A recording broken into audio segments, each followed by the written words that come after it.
If you have a gas fireplace that you absolutely hate, I can relate, but you probably don't need to replace it. I have transformed many fireplaces over the years, and I'm going to show you how you can make very small tweaks and changes and have a gigantic transformation.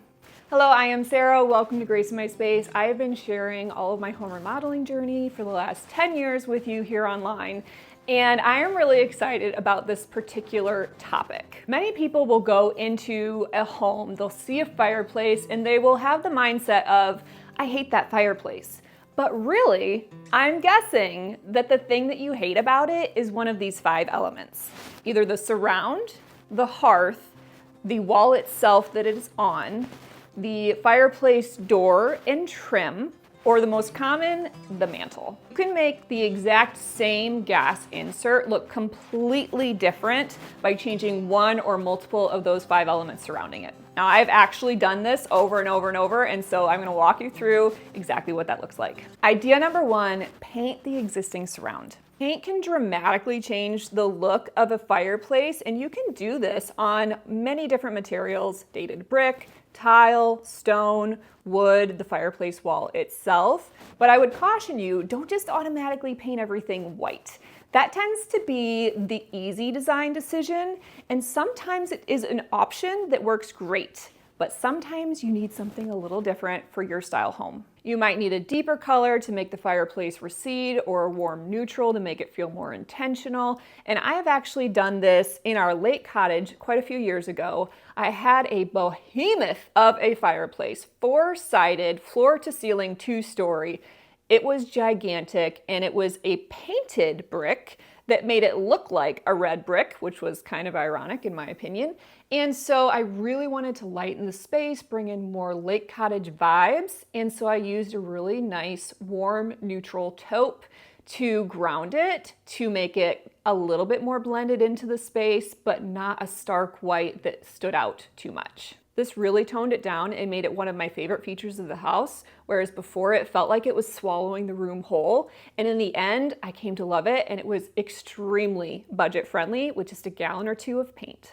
If you have been following my recent projects, then you know that idea number 2 I just completed in this house. You can easily replace or cover the existing material that surrounds your fireplace.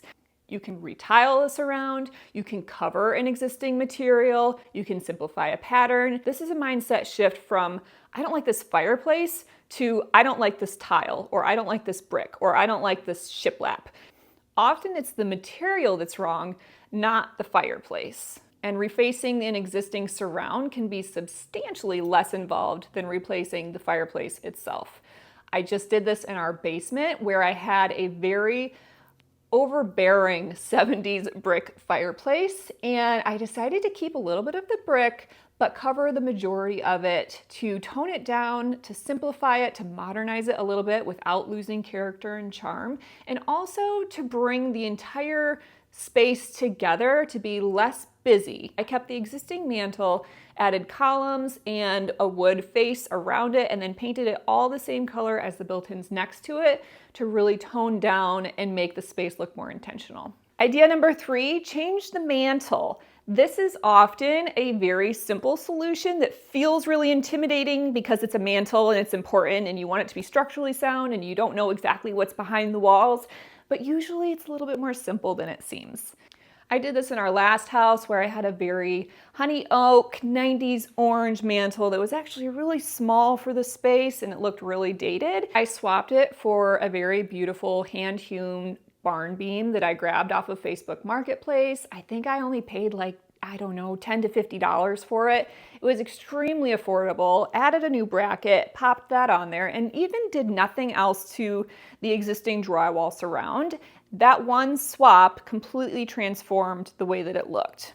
A cheap looking fireplace usually has a mantle that is too skinny, too small, too high, or the wrong color, and changing those things can really make the entire fireplace feel custom very quickly. Before I move on to idea number 4, I want to share a little personal story in hopes that you don't make the same mistake hearing our experience.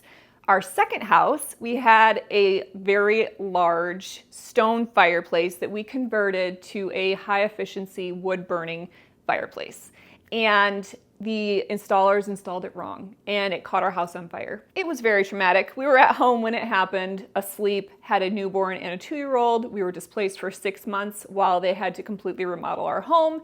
And I want to make sure that any tweaks or changes that you make in your home meets your fire code for your specific fireplace. Our specific situation had nothing to do with us. They were insured, professionally installed. They're still in business today. And the inspector who inspected it and approved it, somehow still working too.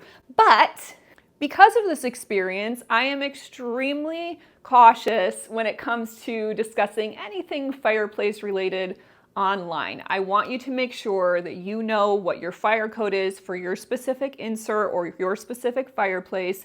You need to know clearances from the firebox to the mantle and the surround materials that you can use. Please make sure that you check into it. Now, all these projects that I am sharing with you, I actually do have full videos. I really like to be able to share the DIY process of these types of projects because I hope and I feel like it will make it more attainable for you to be able to see that you don't have to hire everything out. A lot of these projects are really do-it-yourself friendly. There are instances where it makes more sense to hire it out, but all of these except for one, I did it myself. So I will link these full videos up for you in the description in case one of them resonates with you and you feel like it might be applicable for your home's situation. Now, idea number 4. This one's a big one, but you could change the entire surround of your fireplace. It's pretty effective. You can update the stone, the brick, the tile, the wood, the drywall plaster, or some trim and millwork.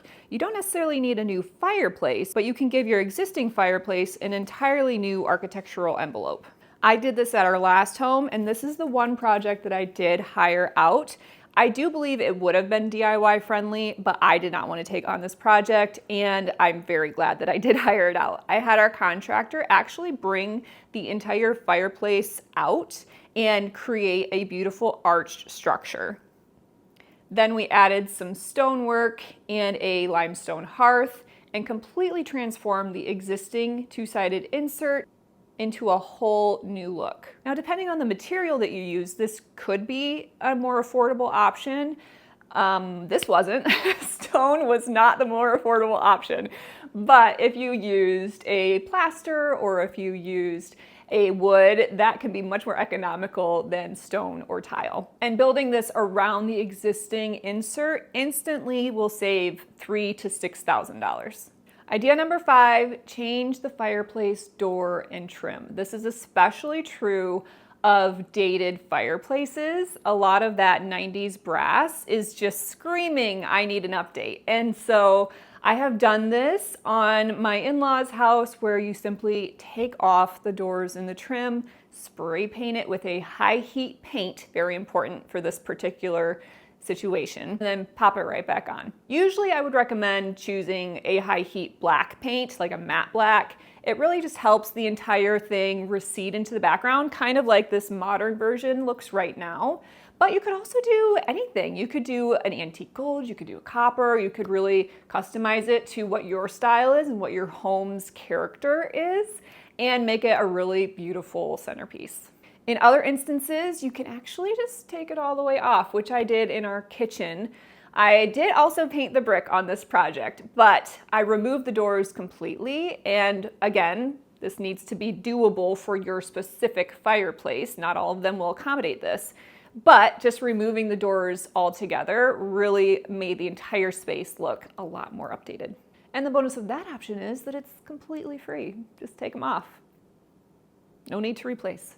Now, idea number 6, I don't have a completed look for you, but I want to use this fireplace behind me as a little bit of an example. This is actually a new build fireplace, which is much different than most of what I've shared so far.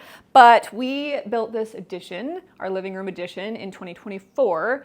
And my dream for this fireplace was to have it be stoned all the way up. Did not fit in the budget at the time of the build, so I just had our builder do a custom mantle designed to example that I gave him, and then I finished it out with the proper stain and finishing touches. But this is a great example of a situation where you have a ton of opportunity to completely change how this looks by looking at all the elements that surround it, the drywall above it, this portion right here, and what could I add in order to give it some more character. You can do something super simple like a detailed molding around the TV, or maybe you could do stone all the way up, which would be my preference. You could brick it all the way up and around the existing mantle. You could take the mantle off and do something completely different, or you can just make more subtle tweaks and add some tile here. Again, needs to be combustible friendly. You have to check your fireplace specs to see what you can do around the firebox.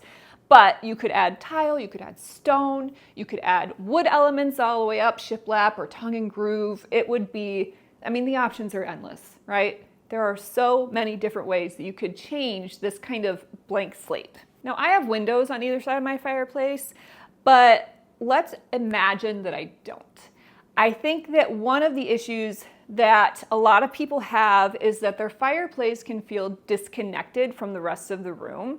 And so one way that you can connect it is to create a connection point, really, on either side of your fireplace if you have space and if it makes sense. You could add built-ins, you could add shelving, you could add a bench. This depends on what you actually have to work with in your home, but if you're looking at your fireplace and you feel like it just kind of floats, then figure out a way to connect it to the rest of the room.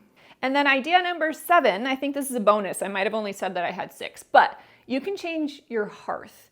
A lot of times in older homes, you can have a dated floor hearth where the tile is literally built into the floor and it's flush with the rest of the flooring in your house. Or it could be raised and you could have a stone slab or something like I have shown in multiple different areas that I have redone in different homes. But you can definitely upgrade that hearth to a limestone slab. You can redo the tile. You could put slate down. You can do a lot of different options with the hearth itself that could completely transform everything else. To finish this out, I just want to give you a quick brainstorming takeaway. If you have ugly tile, paint or retile it. If you have dated brick, paint, lime wash, or reface it. If you have a dated oak mantle, paint or replace the mantle. If you have brass, update that visible trim or your doors. If the entire fireplace feels too small, change the wall around it rather than just the fireplace. And if everything is dated, then combine 2 or 3 of these changes instead of replacing the entire unit. The biggest takeaway is that you don't have to replace your entire fireplace. Instead, just start by asking, what don't I like about it? Because it probably isn't the whole thing, it's probably just 1 or 2 elements. And this is a little tip that I have found over the years works very well. Instead of staring at your fireplace and trying to figure it out, take a styled picture of it. Like actually decorate it and then take a photo and then look at the photo, because a lot of time it tricks our brains into analyzing something differently than when you're in real life. Kind of like if you're looking at a design magazine or an image on Pinterest and you can pick and choose the things that you like about that picture, do the same thing for your own home, and that'll help your mind kind of separate from it and say, these are the things I like about it and these are the things that I don't. You're probably going to be surprised at how little you actually need to change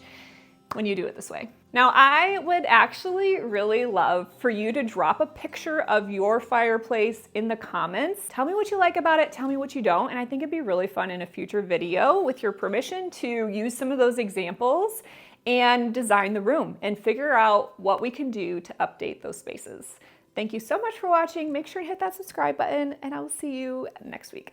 I forgot, the last few videos I have had people asking for outfit links. I don't talk about this because I am not a fashion YouTuber, but I do love a good deal and quality products. These are tarnish-free earrings, super classic. Don't have to take them off for showering or anything.